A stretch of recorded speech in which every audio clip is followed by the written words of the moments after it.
আমি বাবা মায়ের শত আদরের মেয়ে।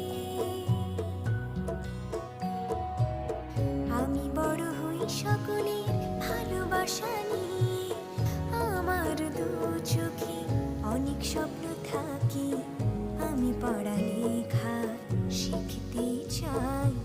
আমি বাবা মায়ের শত আদরের মেয়ে।